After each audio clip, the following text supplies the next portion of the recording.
Hello and welcome to the February 13th special meeting of the Princeton Historic Preservation Commission.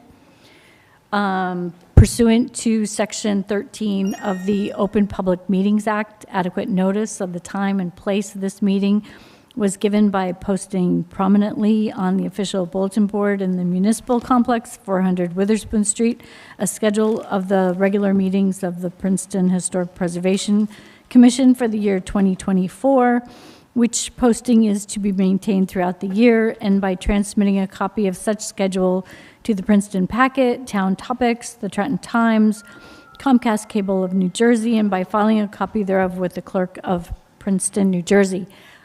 Elizabeth, do you want to take the roll? Yes. Ms. Satterfield? Ms. Satterfield? Here. Mr. Shatskin? Here. Mr. Pyle? Here. Mr. Endersby?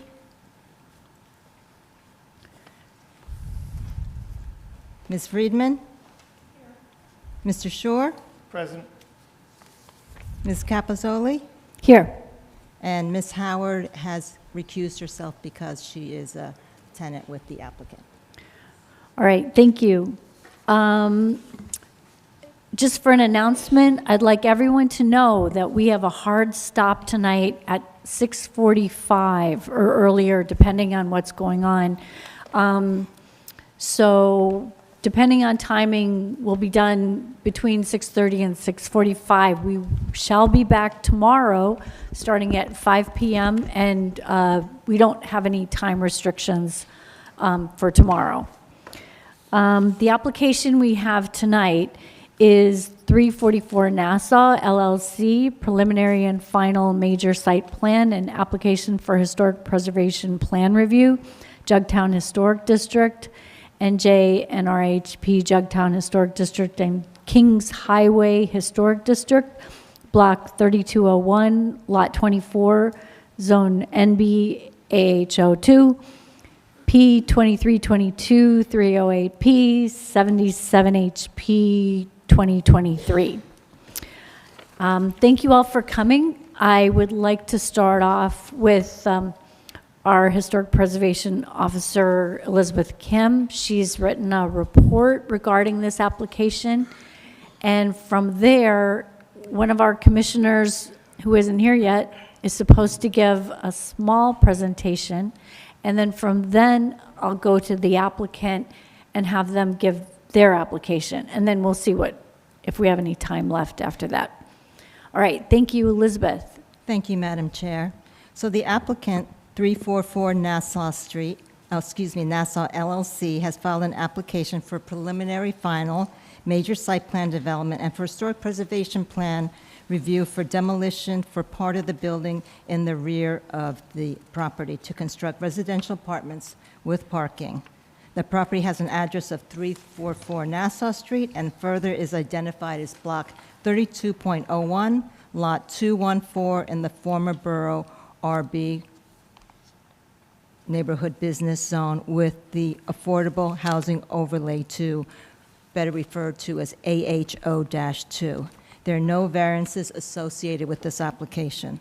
The site is a corner lot with frontage along Nassau Street and North Harrison Street.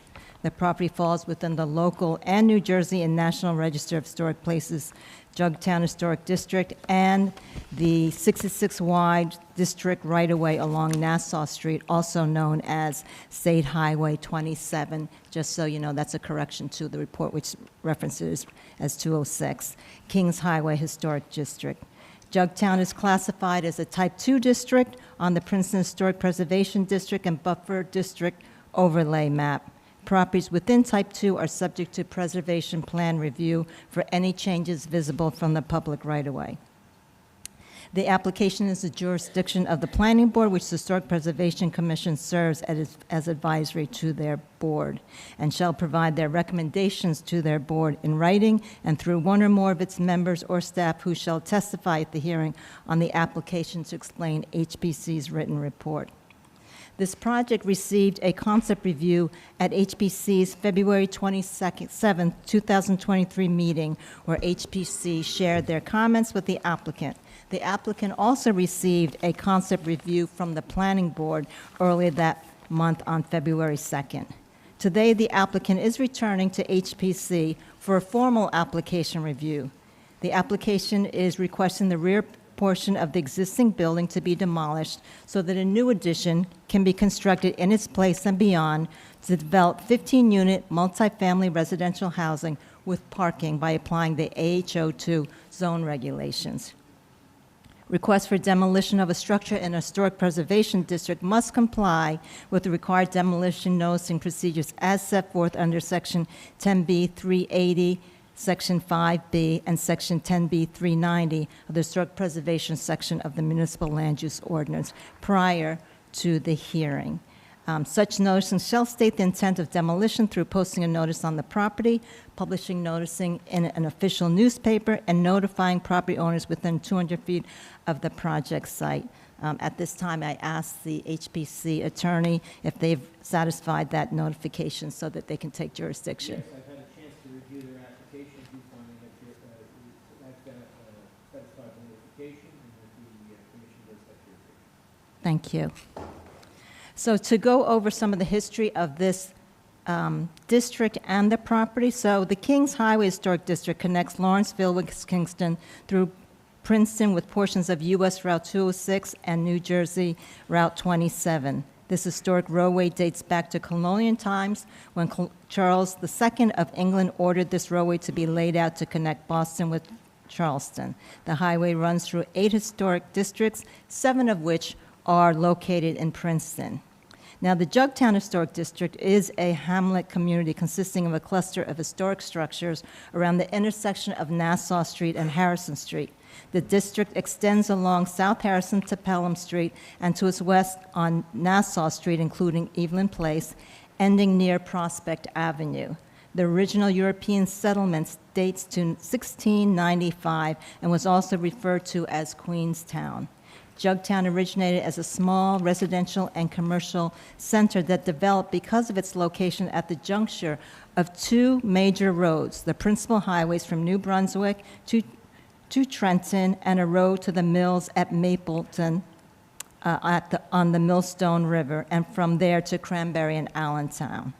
By the early 18th century, Jugtown had become a small, thriving village of stores, houses, a hotel, a tavern, and pottery works from which the neighborhood likely acquired its name. Modest structures were originally built and later incorporated with a wide variety of architectural style dwellings such as Federal, Queen Anne, and Colonial Revival during the 19th and 20th century. During the second half of the 19th century, Jugtown gradually started to lose its industrial element. However, it did retain its residential character and some retail shops. From 1887 to 1897, this neighborhood was also the short-lived home to Evelyn College for Women, associated with Princeton University.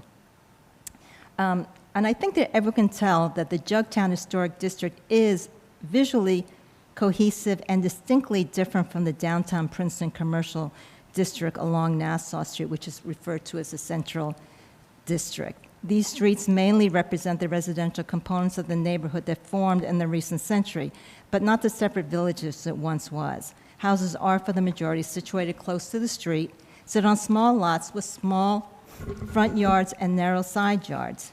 The Nassau-Harrison Streets intersection continues to maintain a small village feel with neighborhood businesses within mostly residential-style buildings. According to the state and national nomination report, 3 of the 4 buildings at the Nassau-Harrison Street intersection are identified as key contributing properties, and the 4th, which is on the southeast corner, is considered contributing to the designation of the Jugtown Historic District. The 3 key contributing buildings were built pre-revolution. Jugtown Historic district period of significance is from the 1700s to circa 1918. The building on the subject property occupies one of the pivotal corners of the Jugtown Crossroads. 344 Nassau Street is also referred to as the Horner House. Joseph Horner is believed to have been built on this land, a house circa 1760, which was originally owned by his grandfather, John Horner, one of the first Quakers at Stony Brook. From Joseph's house, he quickly began running a pottery and brick business central to this Jugtown community. His business supplied bricks for Princeton University and is believed to supply bricks also for the construction of Nassau Hall. Joseph Horner is known to have owned at least one enslaved person named Elizabeth. He emancipated her in 1777 after the local Quaker forbid members to own slaves which they determined inconsistent with their values. Now, there's a copy of that certificate that is in your packet. A century later, it was alleged that this house also served as a stop on the Underground Railroad through a tunnel under Nassau Street where escaped slaves were provided protection and shelter. The existing building on the property is comprised of 3 stages of construction. The oldest section, which we refer to as the West Wing, is on the west end of the building with a circa 1760 construction as a one-story house. The second floor that you see now was added later. A larger 2-story addition, which is referred to as the main house, was built circa 1824, was added to the east of that 1-story house, and it had stairs from the front entrance that remained and approaches the prominent entrance that still remains today. The front addition of the 2-story east and rear, which we call the east addition, has a recessed hyphen that connects the main house to this addition with a full-width second-floor addition in the back. And the back also has second-floor balconies. The applicant indicates this addition was constructed in 1985. And sometime before 1967, just due to the Bassett survey, there was a second story that was added to the 1760 wing. So as far as the existing conditions go on this property, the subject property is located on the northeast corner of Nassau Street and Harrison Street. It contains 0.255 acres. The majority of the land is developed except for the front lawn and part of the North Harrison Street side yard. The property contains 2-story buildings and parking behind it. The building is roughly rectangular in shape. And according to the 1981 architectural survey, the historic portion of the house has a stone basement foundation, wood frame, and brick-bearing walls with a stucco or painted brick finish. The brick is laid in a Flemish bond pattern. Gable roofs are asphalt shingle with 2 brick chimneys. The oldest part of the building is believed to have been built circa 1760 with 18th, 19th, and 20th century additions. The architectural style of the historic section of the building is vernacular, colonial, and federal. The main entrance faces Nassau Street with additional doors on the front facade and doors facing the rear parking lot. There are also exterior AC units that are located off the east and west building walls. So we're going to talk about certain components of the house. So we'll first start with the fenestrations. So the fronting Nassau Street, the west wing is 2-bay with 9/6 windows on both floors that are symmetrically positioned and aligned between floors. And an at-grade door is on the right. Small rectangular windows facing North Harrison Street are situated near end walls on each floor. The main house is 2.5 stories, 3-bay with stairs to the main entrance on the left. Windows are 9/9 on the first floor and 9/6 on the second floor. They are symmetrically spaced and aligned between floors. Sometime after 1981, as you could see from your 1981 architectural survey that was attached, you can see that the building had the gourmet shop where it had a large bay window. That was removed and the first floor windows were reinstalled. The east wing is 3-bay with 6/6 windows. A ground floor door and a second floor balcony is located in the hyphen that connects the two. Windows on the 1980s rear addition are 6/6 double hung, except for windows on the balconies, which appear to be easement. All existing double-hung windows are believed to be wood. Shutters are the next component. So street-facing windows on the historic house have louver shutters on the second floor and panel shutters on the first floor, with the exception of the balcony window, which has no shutters. Panel shutters are on all 6/6 1990s edition windows. So the building currently functions as an office building. The rear parking is accessed by a drive off of North Harrison Street, and the driveway also serves to provide access to the parking area for the adjacent property at 350, 352 Nassau Street, which I think is better referred as Whiteford Realtors. The building currently, and then if you go to the existing and building functions, right now the existing building square footage is 2,276 square feet. They're asking to demolish 905 square feet with the remaining 1,821 square feet. The new addition will have 5,871 square feet. And to compare, the building height currently is 29.1 feet, 2 stories. The remaining part will remain the same as 2 stories. The new addition will be 45 feet, 4 stories. Commercial space as it exists is 2,270 square feet, and it will be, the remaining commercial will be 1,795 square feet, since the second floor that's remaining will be converted to residential. So the existing building will continue to provide commercial as stated on the first floor. However, the second floor will be converted to residential units. The residential units will consist of 15 apartments, which include 2 apartments located in the existing building and 3 affordable housing units. Surface parking will be underneath the second floor of the new addition for residential and commercial tenants. About over 3/4 of the parking lot will be located under the second floor building addition. The face of the new building addition along North Harrison Street is set back 5 feet with a 5-foot overhang. Bicycle parking will be provided under the covered parking area and in a storage room on the first floor. The existing AC units that currently exist on the surface will be relocated onto the roof, and all new AC units will be installed on the roof as well. As far as the window addition, the building addition details, we're going to first start with the windows. So there's really 2 styles of windows. There's the shutter style windows, which you saw in your package, and that really is, there's a center window, which is double hung. There's 6/6, and then there's 2 fixed windows on the side of it. And they, let me see, they are, I think that they're,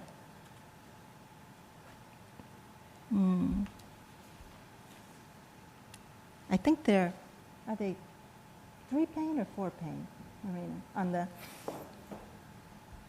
on the shutter style? I think they're 3-pane. Okay, I think they're 3. Okay. And then, so that's the center part of the shutter style window, and then the 2 sides, as we talked about, they're fixed. And then there are casement windows, which are centered with 9-pane windows, and then there's non-operable 3 panes on the side of those. The second style of windows is the single style windows, which are not the shutter style, and they come in a combination of single, double, or triple ganged. And you have double hung 6/6, and then you have casement windows also, which are 9-pane. They have doors which are Pella glazed full light doors, and balconies are provided off the 4th floor elevations only, and not except on the north side. So the south, east, and west will have balconies. The applicant proposes to reconstruct a new front porch according to the circa 1900 photograph, which is a courtesy of the Historical Society of Princeton. And that is going to be about 4 feet, 5.5 inches deep by 6 feet, 3.5 inches wide. Those dimensions will be verified in the field. They expect to have corbels. The door will remain. The roof will be a flat roof with the GAF Liberty self-adhesive finish in black. They'll have columns which are to match the columns on the building, and they will be constructed from boral. And the existing rail is intended to remain and be painted an iron ore. There's a lot of colors related to this application, but I'm going to leave that to the applicant's presentation for them to talk about that. Other product material not talked about on the porch are exterior surface in stucco, which also a hardy plank at the 5-inch exposure, GAF slate line shingles and antique slate, and aluminum timber tech railing and balusters, which are going to be for the balconies. Other site improvements, the parking is going to provide 15 parking spaces, 1 handicap and 2 compact. The existing curb cut and driveway will remain where it is, and it will continue to serve the adjacent property. There'll be 2 EV stations, and the parking lot will be asphalt with a concrete curb. There were 2 reports prepared for this application. One is from the landscape architect consultant, Mr. Dobromilsky, and the other one is from the Princeton Shade Tree Commission. Mr. Dobromilsky's report discusses the fact that there'll be the 2 existing trees on site in the front yard, 22-inch red maple and 16-inch magnolia, which will remain. There's a row of arborvitae in the back of the property adjacent to the north side of the parking and the north property line, which are going to be removed as part of the parking and building improvements. There are several trees on the property which are intended to be saved. However, according to Mr. Dobromilsky, several of these elm and ash are in poor health, or they're located too close to proposed construction, or they display evidence of emerald ash borer infestation, so he does propose for them to be removed. There is a stone wall in the rear of the property which is proposed to also remain, and there's a 6-foot-high board-on-board wood fence that is proposed to be installed along or adjacent to that property line on the north. The Princeton Shade Tree Commission, their only comment was that they would like to see some species diversity in the landscape plan. There are 3 types of light proposed for this application. One which is the LED down-mounted lighting in the parking lot. That is not going to be visible from the right-of-way. There is a streetwork square louver cutoff bollard, and that is going to be adjacent to the north parking lot area. And then there is a recessed canopy downlight fixture, which is mounted 8 feet on the west building elevation. The existing sidewalk as it is, there's a 5-foot sidewalk that is adjacent to the curb on the North Harrison Street side. The applicant is proposing to relocate that to the east to accommodate a 2.5-foot wide grass strip and reduce the width of that sidewalk to 4 feet instead of maintaining it 5. As far as the architectural and historic site protocol, within here, I referenced the section, the ordinance section 10B-388, which is specific requirements for a major site plan application. There was a report prepared by Richard Grubb and Associates for a preliminary archaeological screen for the applicant for this project. And I'll just provide a brief summary of what that report says. The purpose of the architectural screening is to identify known cultural resource constraints to consider in planning the site development. RGA, which is Richard Grubb and Associates, states there are 4 archaeological sites that are registered with the New Jersey State Museum, which are mapped within a 1-mile radius to the project site. Now, I know that there were several of the commission members who had gone to the state, and we talked about the archaeological survey. And typically how that is mapped is they don't map the location that it's found because they don't want people coming around and looking for this, but there is a 1-mile radius, up to a 1-mile radius in which they can map it. So that's why it could be there or couldn't be. So it's a very general location. Pre-contract period, so the 4 areas that they had found was a contact period Native American site, 18th to 20th century, dated to Archaic period to 3000 BC to 100 AD. Second was an unknown time period. The third one is a 1755 colonial affiliation. And the fourth one is a 1833-1850 period, which is believed to relate to the closing of the canal in 1938. So the preliminary screen revealed no registered archaeological sites identified in the project site. So that means that they didn't identify in there, which does not mean that might not necessarily be there or around there. The property is a contributing element to the New Jersey National Register of Places and falls within an archaeological grid site. The historic use of the property suggests there's a potential for burial historic resources that could also contribute to the district. RGA recommends a ground penetration radar survey prior to any ground disturbance in the parking lot and lawn area along Nassau and North Harrison Street for potential archaeological features. They are saying any historic research and maps will be reviewed to assist in interpreting geological physical data that will be transferred onto a grid. RGA will produce a report or letter with their findings, and according to those findings, Princeton may want to request potential archaeological follow-up. If historic features are identified during construction that requires further testing, monitoring, and documentation, RGA will coordinate with Princeton to ascertain what are the next steps. As far as zoning and engineering, their report did not identify any variances. They had some other comments which I did not feel were as relevant for HPC, but they are in your packet if you'd like to comment on them.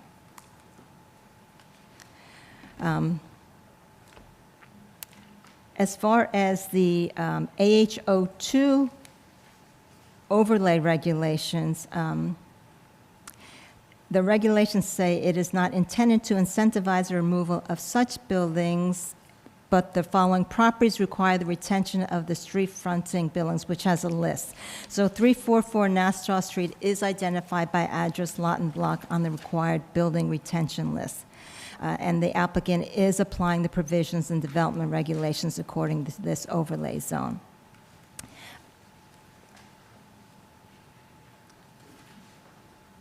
As far as, now we're going to go to the review criteria for historic preservation plan, which everyone on the commission is familiar with.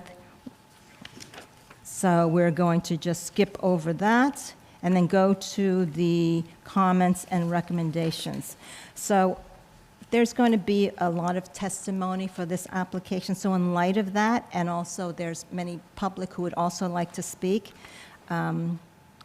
I would like to summarize this section and ask the chair if she finds it acceptable that I do that, and ask that they could return to the more detailed components later on so we could just move forward with the application. That's fine. Okay, so I'm just going to list some of the items that I feel are really important. So first is the preservation plan area. So that's in accordance to section 10B387, and that was included as part of this packet. And it talks about preservation areas should be delineated so that improvements respect the historic pattern of use of the historic property, respect the interrelationship historic features of the property, and provide for an adequate visual buffer for the principal structure or structures, and provide for an adequate visual buffer for other historic structures of the site by use of open areas and appropriate plantings, and in implementation of these standards, create protective areas around the historic features. The area shall include the principal structure and other features on the property. The area shall be of a size and configuration sufficient to maintain the historic setting and historic character of the property. And it should be visually preserved in order to maintain the sense of historic setting. So according to the preservation area, and I believe that the civil engineering drawings on sheet 2 did show the proposed historic preservation area. According to this definition, I believe that the preservation area should be expanded to include protection and a visual buffer around the historic structure on the property. As it stands right now, it delineates the front lawn area and the side lawn area along North Harrison Street. It does not include the historic structure within that, so that should definitely be contained. Since the subject property is a corner lot, its visibility is far greater than an interior lot. It would seem appropriate that the increased visibility from the right-of-way warrants greater protection when establishing the preservation area. So that's just something for HPC to think about. Now, there's a lot of comments within my report which talks about certain details, and, I just want to start by saying that, the applicant really did everything right until the end. They came for a concept review to HPC. They even came for a concept review to the planning board, which is not common. They listened to the comments that were made at HPC by the commission and the public. And for example, so they did step back the building from the North Harrison right-of-way by 5 feet. Originally was on the property line. And then it went another 4.5 feet off from the 4th floor. They're making the sidewalk safer, the sidewalk area safer by creating that 2.5-foot lawn strip, by relocating the sidewalk. They've altered the architectural style. They were also trying to use existing building elements to play off and incorporate into the new building. But, and so there has to be a lot of recognition for them doing that and appreciation. However, there is more that really is needed to provide meaningful protection for the historic building and the streetscape. The addition continues to tower and dwarf the historic building as a result of its height, its mass and siting on the property, appropriateness, compatibility regarding the roof lines, the style and size of windows and material and other color schemes are also a concern. But with that said, fenestration, construction material, even architectural style, these are all things that can be worked out.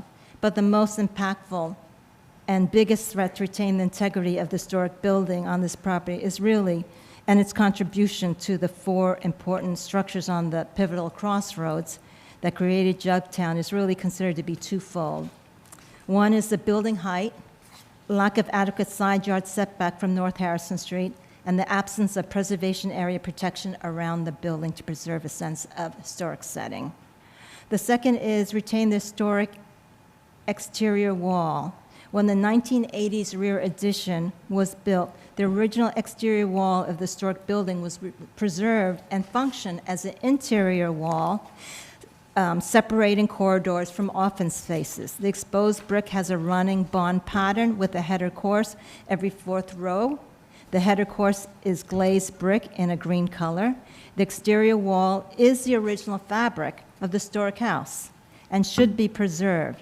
So the commission is asked to determine what they would find acceptable as demolition. And there is a photograph within the package also that shows that. The applicant has applied the AH02 zoning regulations for this project. The proposed application does not require any variance. However, it does require approval for HPC for the rear demolition of the building. And regardless of the bulk zone regulations, HPC reviews the applications, all applications, and they're bound by the review criteria set forth in the Municipal Land Use Ordinance for Preservation Plan Review. Specific for this application, HPC is directed to take specific notice to sections 10B-386, 10B-3861, and 10B-3863, which is previously provided in your report. And although this comment should not affect HPC's review, it would be helpful to better understand and receive clarification either from HPC's attorney or the planning board attorney, the interpretation of the section of the ordinance under AH02 provision when it states, requires the retention of the street fronting building. Elizabeth, could you say that sentence again? Yes, so the section of the AH02 provision, there's a section in there which says requires the retention of the street-facing building. I apologize, I still couldn't hear the acoustics once more. Oh. The acoustics. the section of that overlay ordinance for HO2 states requires the retention of the street-facing buildings.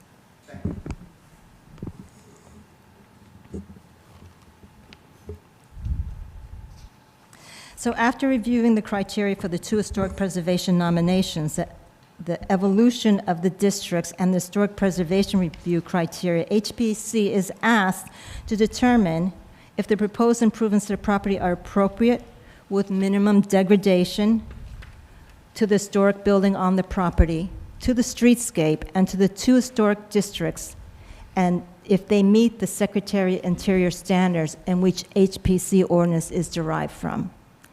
The application is a longtime developer in Princeton and a Princeton resident, and has come before HPC on several other applications in historic districts. HPC is strongly encouraged to offer any recommendations that would be helpful to the applicant to make this application a successful project. Thank you. Thank you, Elizabeth. Now, my understanding is that Elric is going to present some historic material. Yes, gonna he has a little bit, plugged in. yes, he has a lot more history on this, so I didn't want to go into it, but he's probably going to correct some of my history that I provided. He has a short PowerPoint. All right, thank you.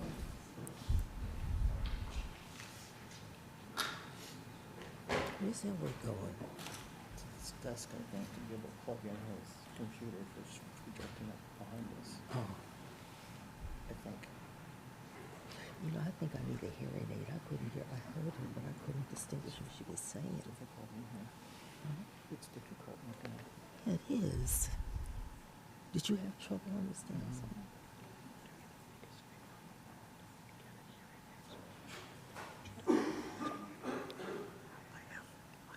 Do you guys need help? Did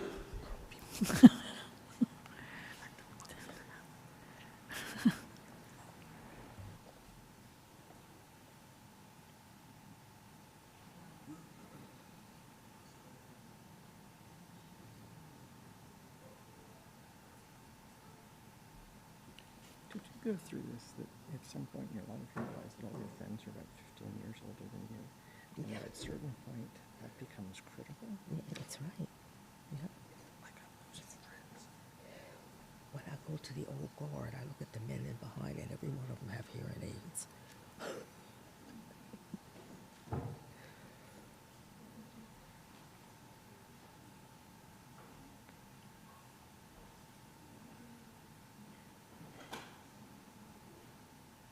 By the time the public speaks, it'll be time to go.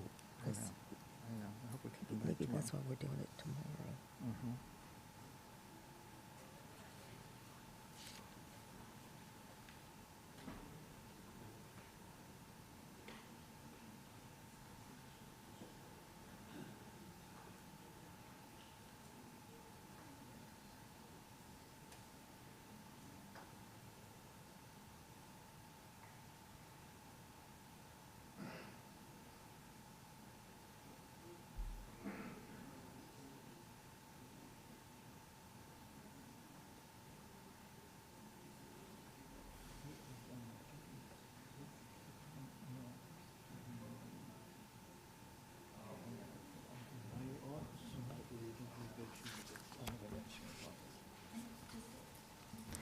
Just so people know, how long do you think this will be? As fast as I can talk. I've consolidated, but that. Oh, good. I could barely hear you. Hello? Yes? Okay.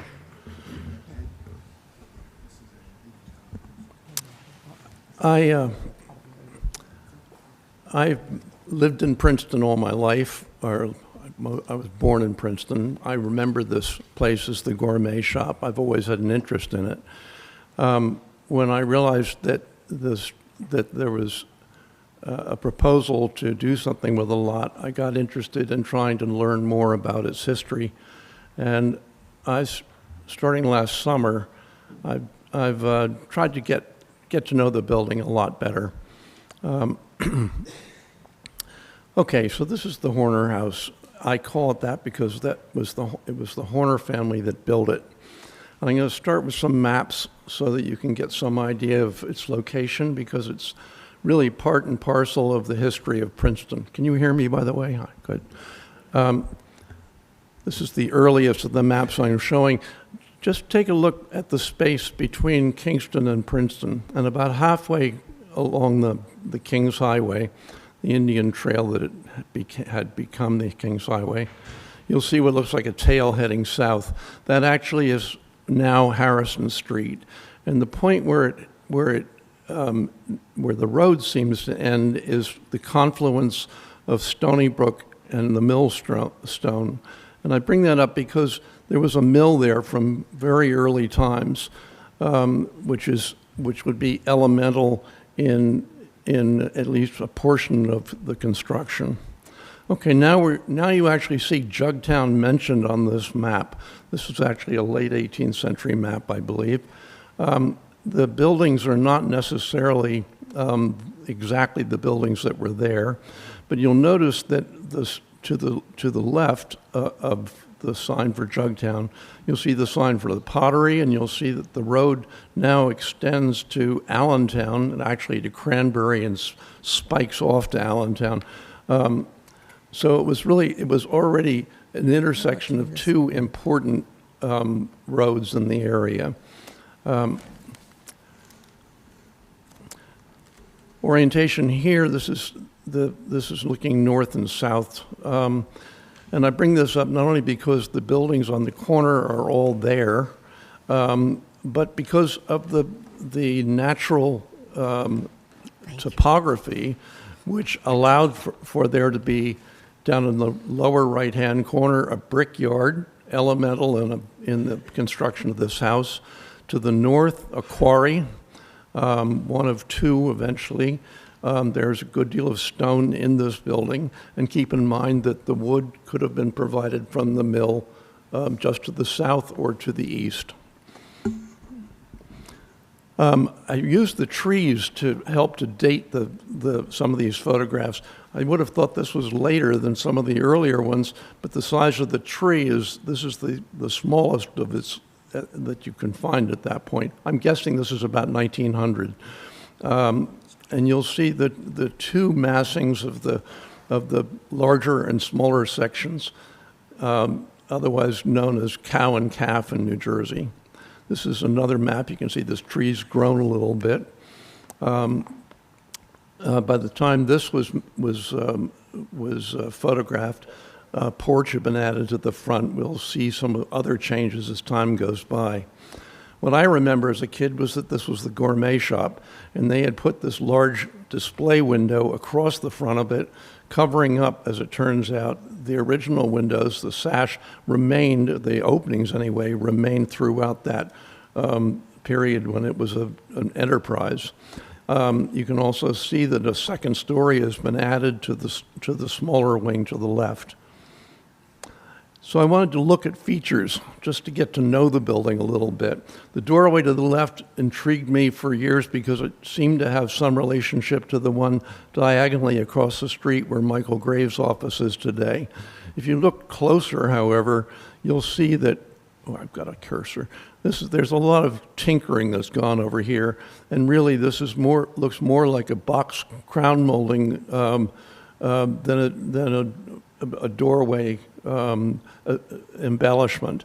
So looking at the cornice on the main section, you can see that it does have some early features, but I'm somewhat unconvinced that this is original. And I'd keep an eye on this little line where the shutter meets the jamb.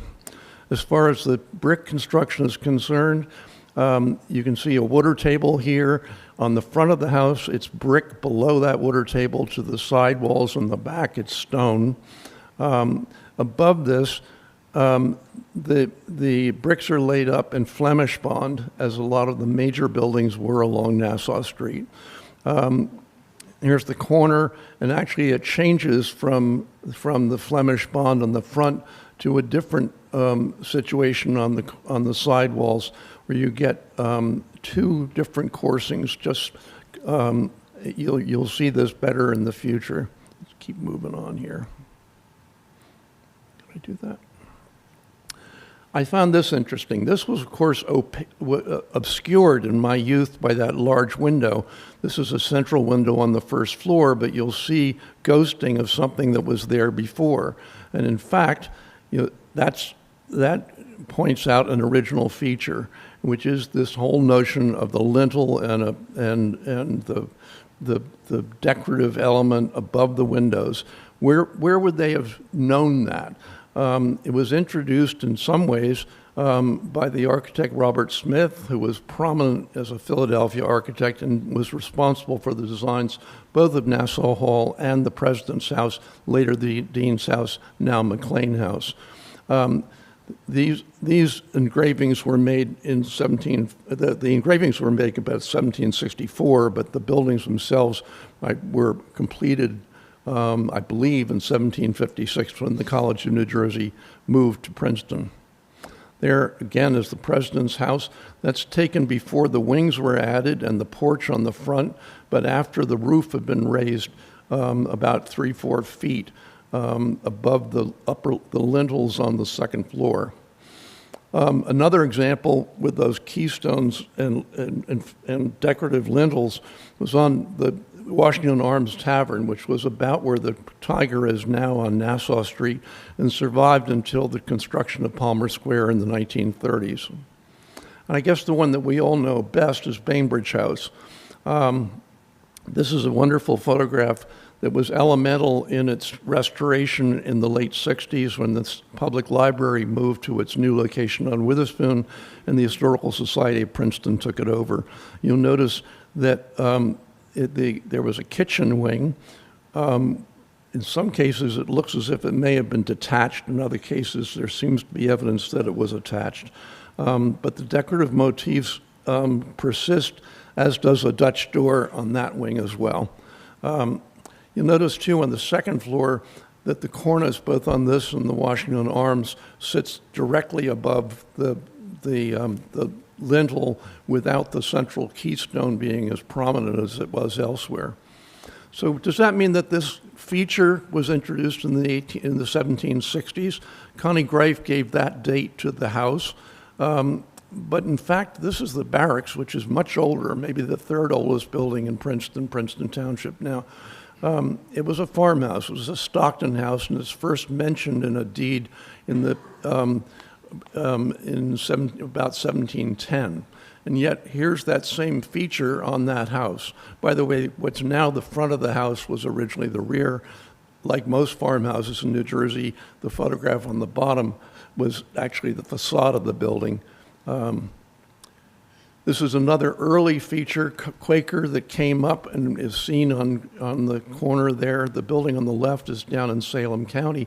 The one in the middle is actually the earlier wing of 205 Nassau, the Anderson House, which was torn down about 5 years ago.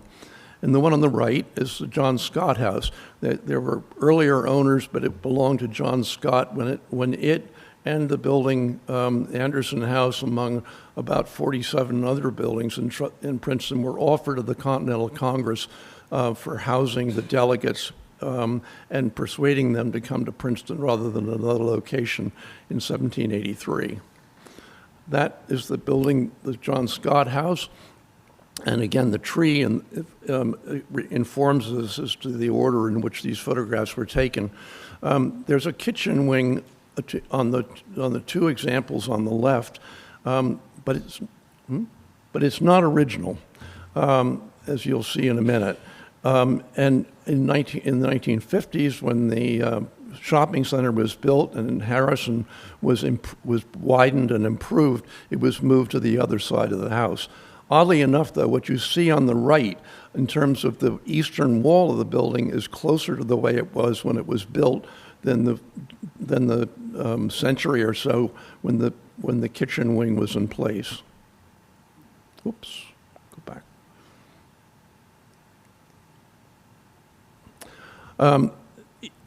The first floor on that house has a decorative mantel which is fairly late. But the chimney is so large that one has to wonder whether or not at one point it was a kitchen. That would not be a rarity for this floor plan. But I went through the cellar years ago and went back 2 weeks ago to confirm the fact that, in fact, the cellar, when the house was built, was the location for the kitchen. And there is still a fireplace. Supposedly, there are dates carved in that lintel, which date it to as early as 1730. I couldn't see them, but I didn't have a raking light. There is still the remnants of a bake oven on the back, which would be what one would expect in an 18th century kitchen. This beehive oven, which would have been the exterior of an oven like that, is not from this house because it was destroyed when the kitchen was moved. This is a house which was torn down to make way for the Woodrow Wilson campus back in the 1960s. So here we are back in the Horner House. You can see the brick extends. There's so much stucco on the wing now that it's hard to know, but in fact you can see that this was brick on both sections of the house. The kitchen had been expanded at that point. The porch had been added, and there's some other features that I can show you in detail. This interested me. Take a look to the left to the right of the steps, and you'll see an opening into the cellar. In fact, here. That's a feature which was common to a lot of houses in the 18th century. It's now a three-paned cellar window, but you can see the lintel above it, which is somewhat deflected over many years. And the one below it is actually a very similar feature on the greenhouse in the middle of the so-called College of New Jersey, Trenton State College in Ewing. And there you can see the louvers, which are a medieval feature, and the lintel. There are 12 bricks in this one and 12 bricks in this one. They've even used glazed headers as decorative elements in the one in the greenhouse, which dates, by the way, to 1717. The house on the right, this is the exterior and interior photograph of a similar feature in a house which is presently under restoration in Hopewell and is believed to be from the second quarter of the 18th century. That feature is medieval, and it was used in early times before windows were glazed, but it persisted, at least in this country, in the cellar because that was actually kept cool, not warm, as we would think of a place for a furnace. A similar feature on the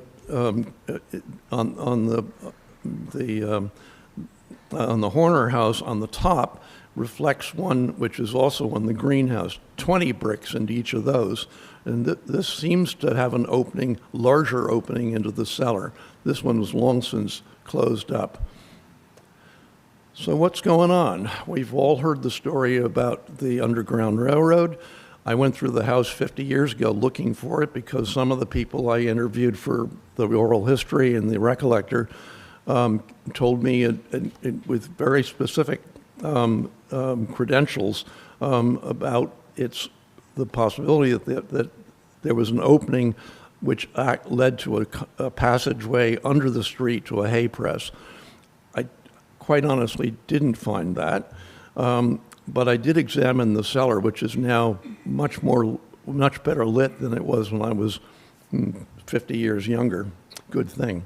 You'll see what looks very similar to the fireplace at the house across the street. Here's where the window is at this point. But there were some oddities about it. Whereas the cellar at the Scott House had a partition at that level underneath the summer beam halfway between the front and the back of the house. In this case, there was obviously a partition which ran not attached to either of the floor joists, and went from the front to the summer beam.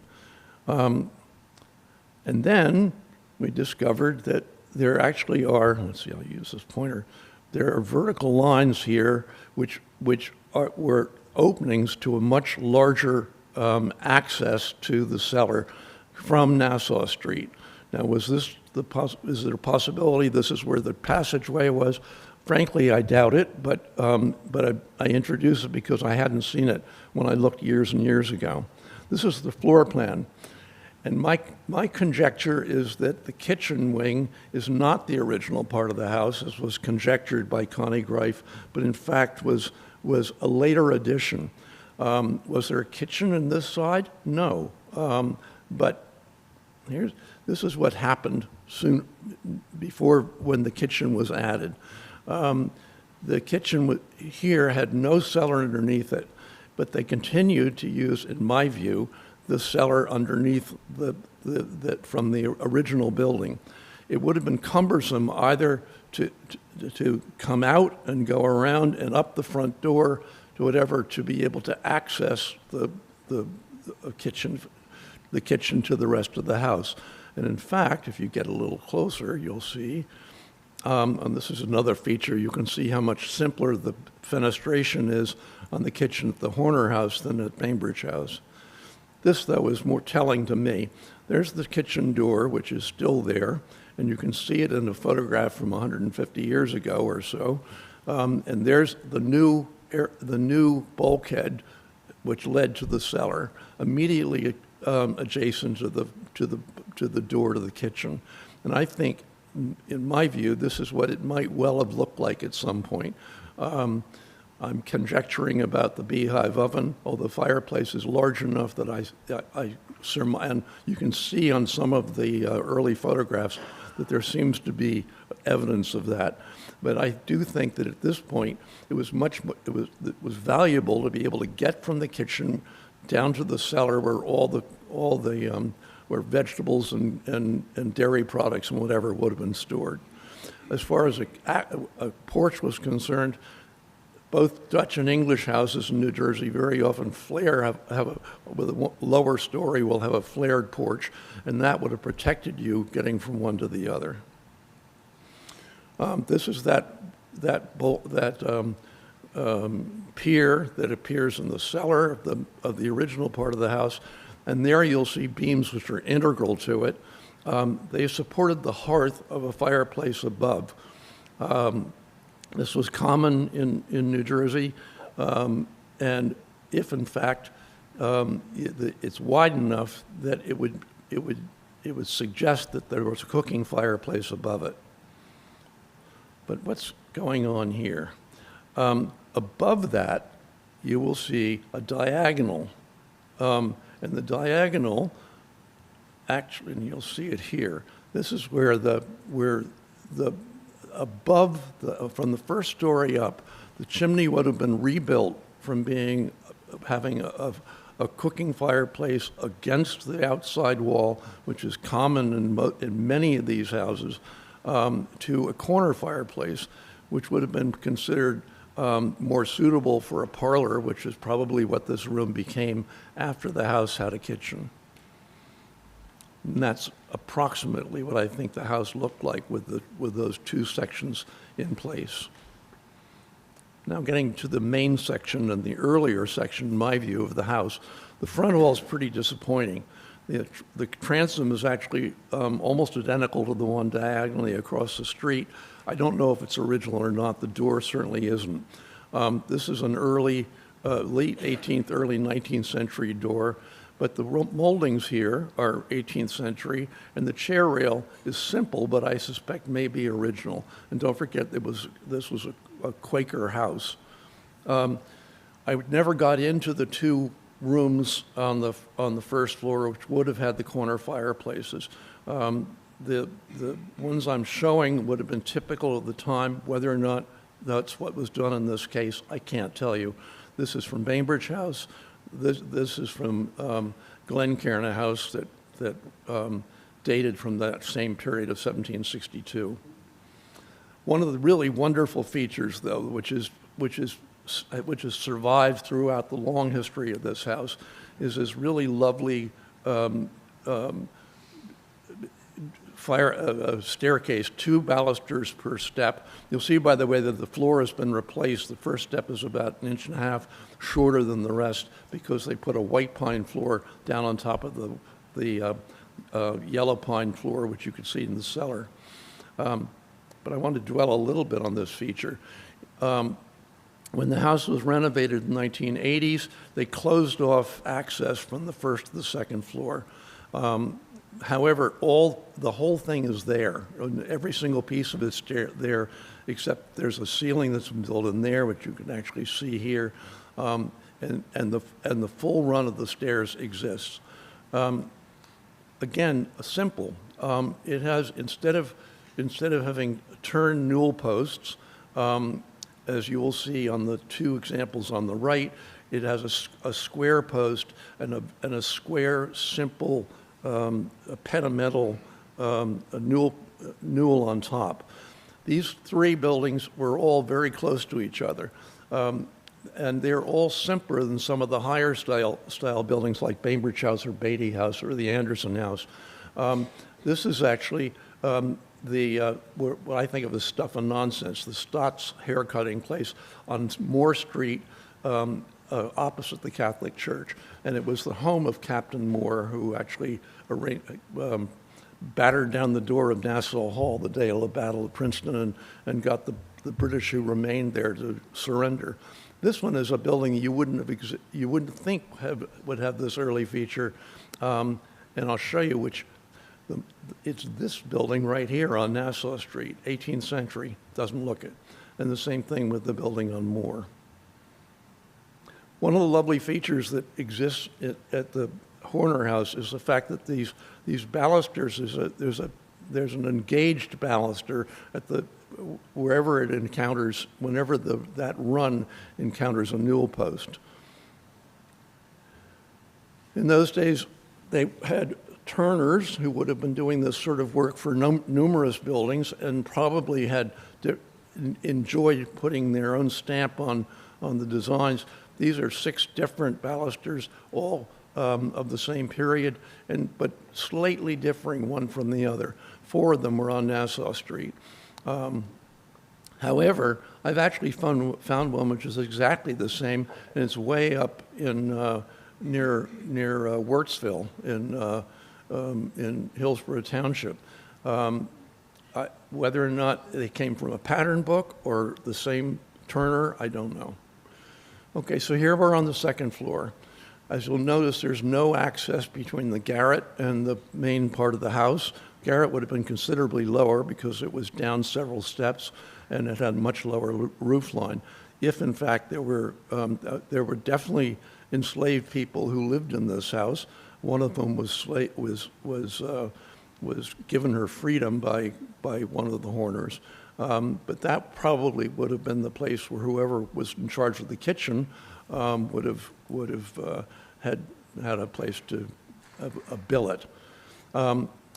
There are a small hallway, a larger room which might have been a boarding room. This is the principal bedroom, which had a corner fireplace, a smaller bedroom, although much more decorative. This is the rhythm of the doorways all ganged together. The ganging is something which you would find in both Dutch and English houses in the 18th century. What's fascinating to me is the configuration of the panels, because there are very few of them, and that they have a very wide bevel on the panels and simple moldings. And in some cases, you can see HL hinges on the door here. They're on the back of this door. And there's actually a nice old latch here. This door is early 19th century. When it was changed, I don't know, but I think it's original because it would have fit the hall. Let's keep moving. These are doors. The one on the left is at the Scott House across the street. It also has the wide bevel and the HL hinges. The other 2 doors, there's two sides of one of them. They're from the house that's under restoration in Hopewell, but they're from the same period in, I would say, the first half of the 18th century.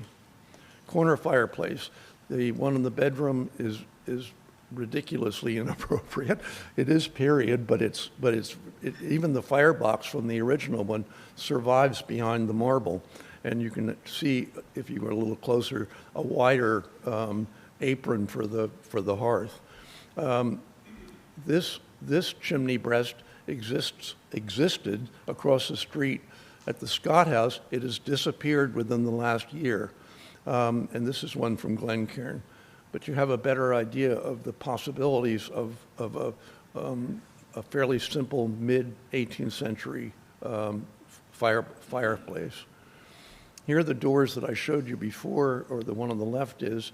The panel down, this drawing actually comes from the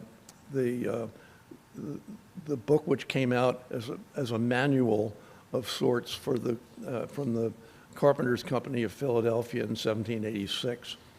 Window in the front room, 9/6, which was true of the second floor, and this is not the pattern now, but is likely to be like the original pattern for the mullion on the window. This is in the back room. I remembered this from 50 years ago, and I couldn't believe it when I saw it. It has been changed somewhat with a door that's been introduced in the middle panel, but it's an absolutely beautiful example of paneling in the 18th century, and it's rare. Most of the time, and here are some of the features you can see there, including the crown molding and the HL hinges. Sorry about that. I don't know if I can get us out of that.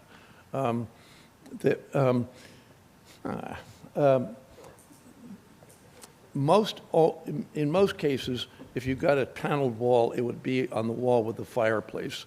And that's the one to the left is in that house in the crane your neck. The Captain Moore house down on Moore Street. The other one is from Monmouth County. It was saved before the house was destroyed, and the house dated to 1740. Ah, the attic. Amazing that after 200 and something years, these steps have never been painted. They're only 2 feet wide. They back up directly on that paneled wall there. There's no studding in this wall, and very little on this wall.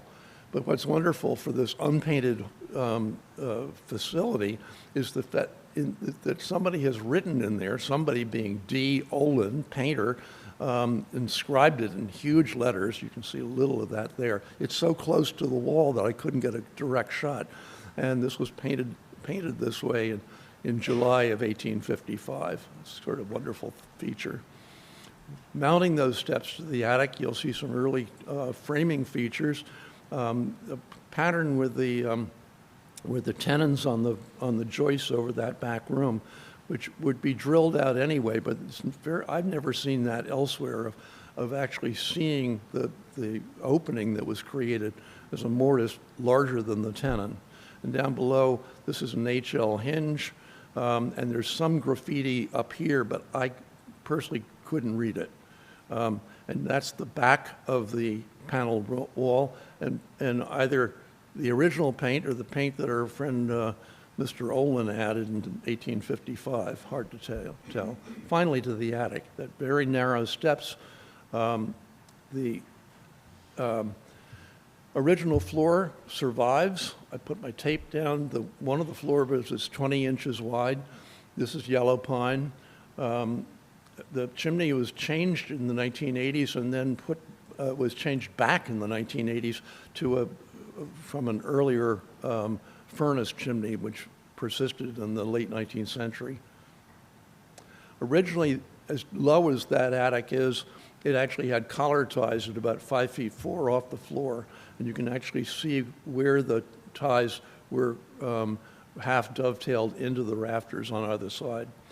What's interesting too is that, why didn't I do that before? In the brickwork up there, there are a lot of glazed headers.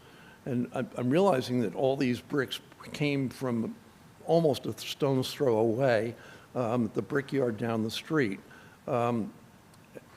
They must have held off and asked for more. When the building was renovated and added directly to the rear of the building, I don't know whether it's Michael Mills or somebody else at Shorten Ford, who I think were the people who were responsible, but they uncovered all the brickwork back there, which is pretty wonderful, and the window in that windowless back room with the paneling. The shutters have come from all sorts of places, but a lot of these features survive. And here you can see the brickwork there has every fourth course is headers, and then there, because basically that would probably the length, the full length of the brick would be the depth of the wall, and it would tie the bricks to the front and the rear together. But this is extraordinary. This is something you turn the corner, and every fourth course is not just headers, it's glazed headers. And so picture this building. This is the eastern side of the building, partially obscured by the addition. But in the 18th century and on up until that first coat of paint went on, as you approach from the east, you would have seen a striped building. And I just think of that morning sun glinting off of the glaze on the headers. Pretty amazing. And from what I understand, and we have an expert here with us today, this is the first and only example of that found in Princeton. These patterned brickwork existed mostly to the south of us, and down in southern New Jersey, the patterns are just raucous. They're wonderful. There are two examples fairly nearby, and of course they have dates with the bricks, the headers in the gables. This is the Brierley House, the headquarters of the Lawrence Historical Society, 1761. And this is the Rogers House, unfortunately a ruinous structure which has been weirdly conserved, but the brickwork survives almost. 1751, and this actually has a pent roof, which it's possible that the corner house had too. Okay, so we have it's a pretty plain Jane house, but so was Bainbridge House in 1937 when Habs surveyed it, and to take a look at it even 10 years ago, and it's actually somewhat closer to the original from what we can tell, the color of the shutters now. Look at what happened once the brick was exposed. And knowing that glazed headers were used as they were on the rest of the building, I'd like to think that that Flemish bond on the front of the Horner House possibly has glazed headers in this pattern. This is from the Rogers House, not that far away in West Windsor. This is actually the 1717 greenhouse. So here we are. I realize that some of the things I've said may not be wholly appreciated. I'm not trying to weigh in on the project at hand, but I thought it was important that when we're talking about a house, we have a better idea of not just the exterior, for which we have some purview, but the interior, much of which would be lost if it was gutted. So I appreciate your time, and I hope you've enjoyed some of these features. Thank you.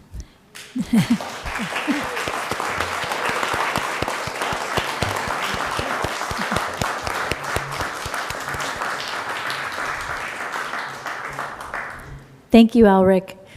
So I'm going to turn this over to the applicant. Unfortunately, we only have about 25 minutes. So do you want to go into your presentation as much as possible, and then we can finish up tomorrow? Good evening, Madam Chair. Chris Tarr for the applicant. Yeah, we didn't necessarily expect all that before we got to speak, but that happens sometimes. I think what we might do, we have a slide presentation, and Daniel Barsky, one of the owners, has some slides about the neighborhood and the buildings which surround this building. Jim Kamalik is our our engineer and planner, and he could speak to some of the site engineering issues. But I think we probably aren't, that's going to use up the 26 minutes we have left, so. And do all the applicants need to be sworn in? It's a commission, but if you'd like me to swear them in, I can. It's historically not the case, but Yeah. All right, we'll just wait for the planning board to do that. yeah, I think so, right. Thank you. So Daniel, I think we need help to connect to the, it's blinking and.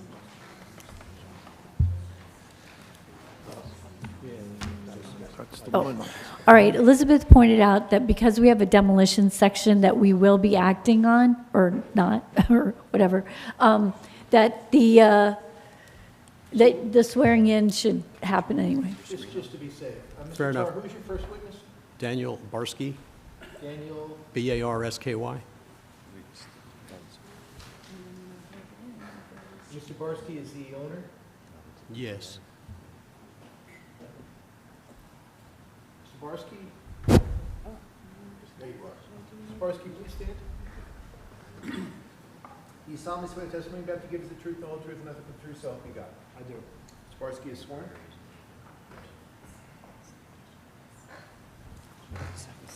And he can see it here, too.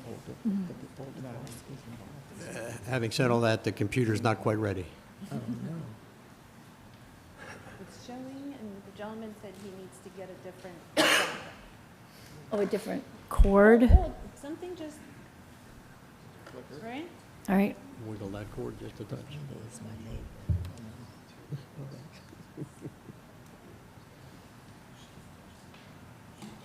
Nope, you got it. It was, There's some spark of light now. yeah.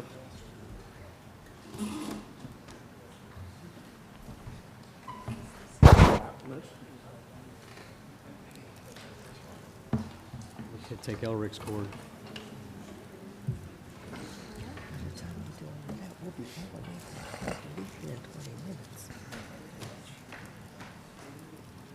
Should I put it to number one?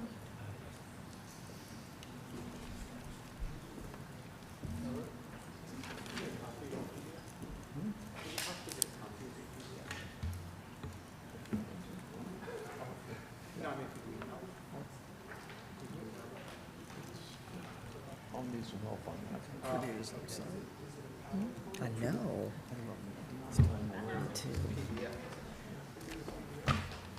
Let's get showers.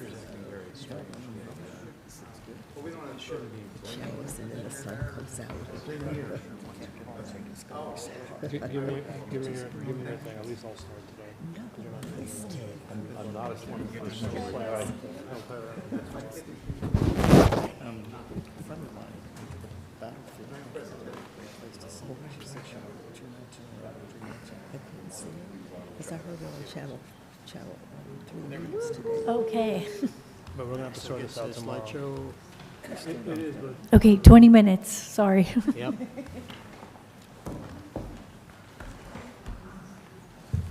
Okay, I think we're ready to start, and Daniel's going to work from the slide deck that he's got. hello, good evening. My name is Daniel Barsky. I'm the applicant. I think so. Yeah.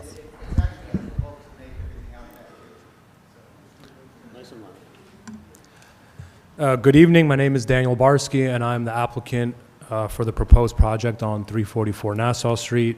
It's true, my father and I are local developers. We both live in town. My father lives around the corner on Barsky Court. I'm going to be presenting just a few slides introducing the proposed project, and my professionals will go into a lot further detail as we move along. Attaches the existing building on 344 Nassau Street, which is the frontage on Nassau.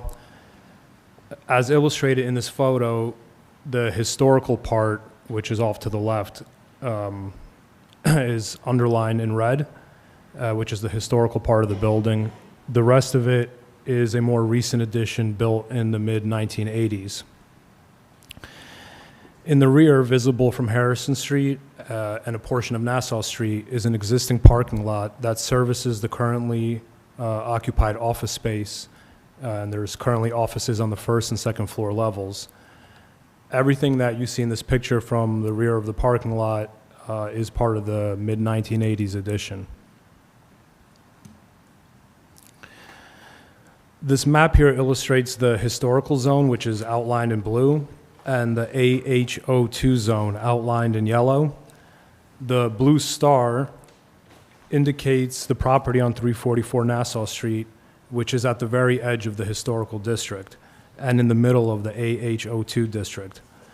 The green stars around the property on 344 Nassau are our direct neighbors, and in our opinion, the most relevantly impacted in terms of their proximity. And I'll just quickly show you each of the properties that I've starred here in green. This is a picture of 341 Nassau Street on the kitty corner from 344 Nassau. It's a relatively large building on the opposite corner. It's currently, I believe, used as office space. And as a note here, it's 37 feet 9 inches in height. Here's a picture of the rear of 341 Nassau Street. This is a prominent visual to the entrance coming into Princeton from South Harrison Street. According to my laser and verified by Google Earth Pro, the height of the building from the rear, if you're standing in the parking lot, due to topographical changes from front to back, is 41'3". This is a picture of 338 Nassau Street across North Harrison Street. The addition in the back was recently approved and built. The height of this building is 37 feet, measures 37 feet from the parking lot standing in the rear. Next to it, on the corner of North Harrison and Nassau Street, is 342 Nassau Street, depicted in this picture. Directly next to 344 Nassau is the Weichert Building, located at 350 Nassau Street. And directly across Nassau Street from 344 on the corner of South Harrison and Nassau is the Remax Building, which has an address of 345 Nassau Street. Moving back towards Harrison, across North Harrison Street, directly across is the Merrill Lynch Building on 14 North Harrison Street, which was approved and built in 2005. And finally, in the rear of 344 Nassau Street is the Foot and Ankle Doctor on 11 North Harrison Street. So I've shown you a map already with the AHO zone and the historical zone. It's worthwhile to note that the underlying zoning is NB and is a predominantly commercial zone, as illustrated with pictures of our direct neighbors, which included all office space. There's one mixed-use building with 2 apartments, but office below, real estate brokerages, financial institutions, doctors' offices. And the AH02 zone was created in 2020 in response to fair share housing, which requires municipalities to provide affordable housing. Reading directly from Section 5 of the AH02 ordinance, the AH01 and AH02 zones are established to incentivize redevelopment consisting of multifamily residential uses with affordable housing set aside, along with ground level retail, service, commercial, and office uses to reinforce the existing development pattern of the corridor defined primarily by Nassau Street. I believe we have fulfilled the ordinance's intent and are proposing a thoughtful mixed-use addition, which is providing affordable units to the community in a fully compliant application, while reinforcing the existing development patterns, specifically along Nassau Street. My professionals are here to testify to that end, and I'll turn it over to James Klamalak, my civil engineer, for further discussion.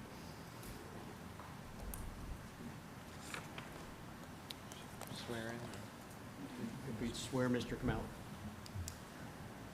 Okay, again, the witness. James Kamalak, CHMIELAK.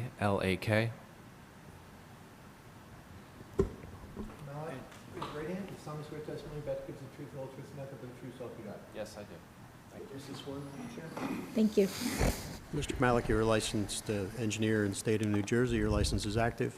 Yes, it is. Thank you. We accept your credentials. Thank you. So as you can see here on slide 15, as Daniel mentioned, the property is highlighted in blue, and it is in the NB district. It's in this confluence of the NB zone, the RO zone, obviously the historic overlay, and the surrounding R3 zone, which surrounds the Jugtown district. This is the dwelling unit summary, slide 16, which highlights the inclusionary set-aside component of the AH2 zone, where 2 affordable dwelling units consisting of 2 bedrooms will be provided, as well as 1 3-bedroom affordable unit. On slide 17, this is a reiteration of the zoning criteria relative to this application, and indicates that with respect to the bulk requirements, that the project does comply with the bulk requirements of this particular zone in all cases as highlighted here within this table, as also indicated on the plan.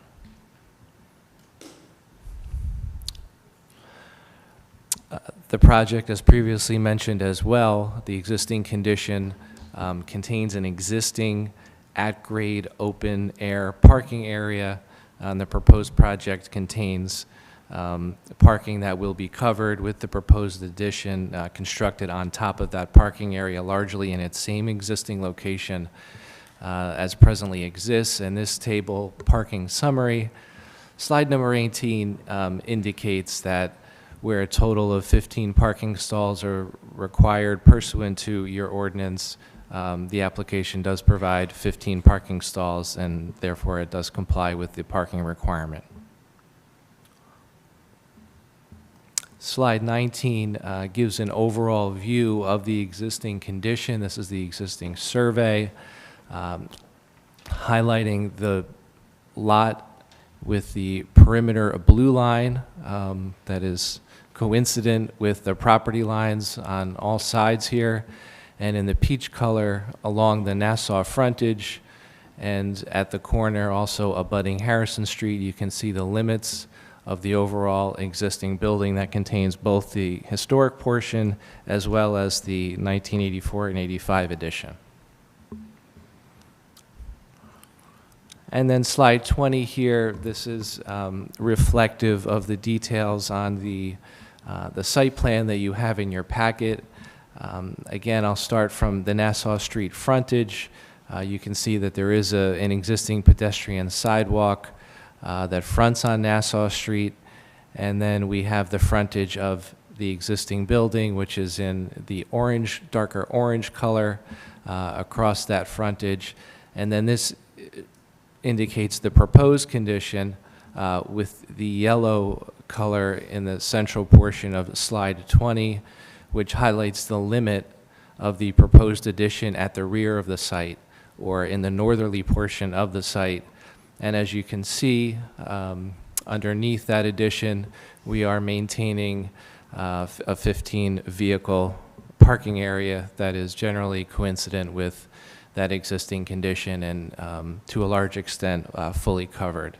This slide also indicates some existing and proposed plantings, both along the Nassau Street frontage, largely the existing condition reflected here, as well as several of the trees that are proposed to be preserved, as Ms. Kim mentioned, in referencing some of Mr. Dobromilski's comments. And then towards the rear of the site, we've included some additional foundation plantings, as well as some additional trees along that northerly property line adjacent to the neighboring Foot Doctor building or podiatrist building on the northerly boundary of the site where that existing driveway is.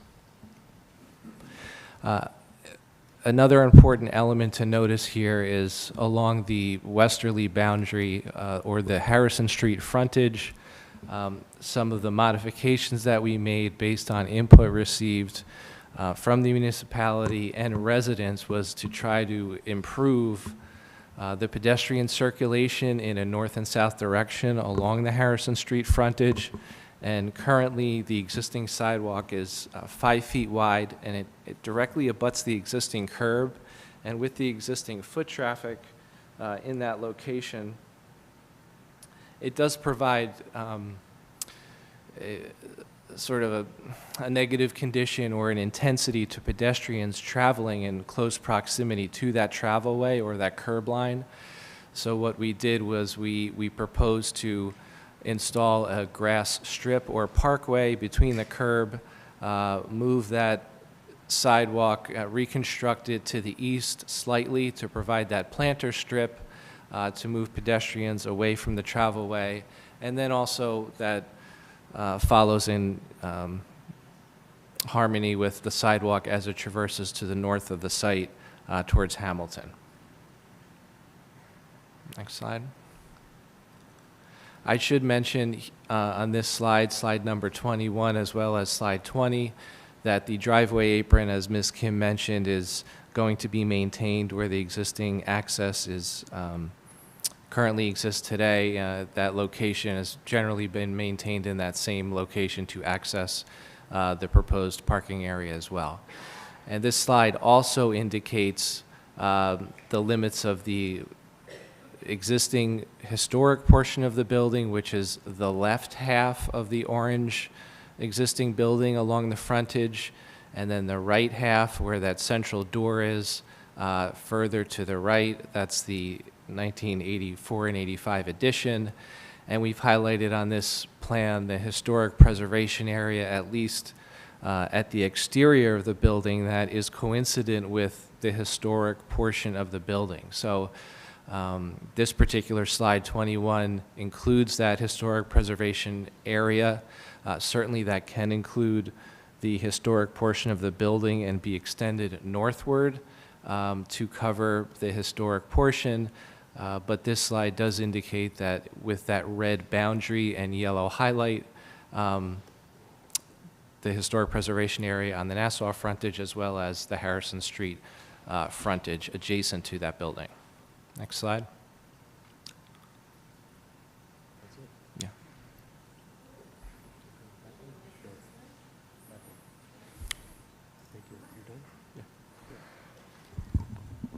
Okay, so that finishes Mr. Kamalik's testimony as well, and we're getting pretty close to the 6:45 hour, so.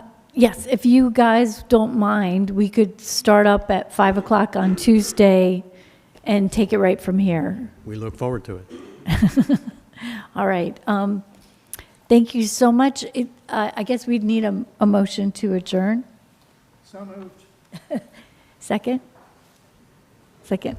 All in favor, say aye. Aye.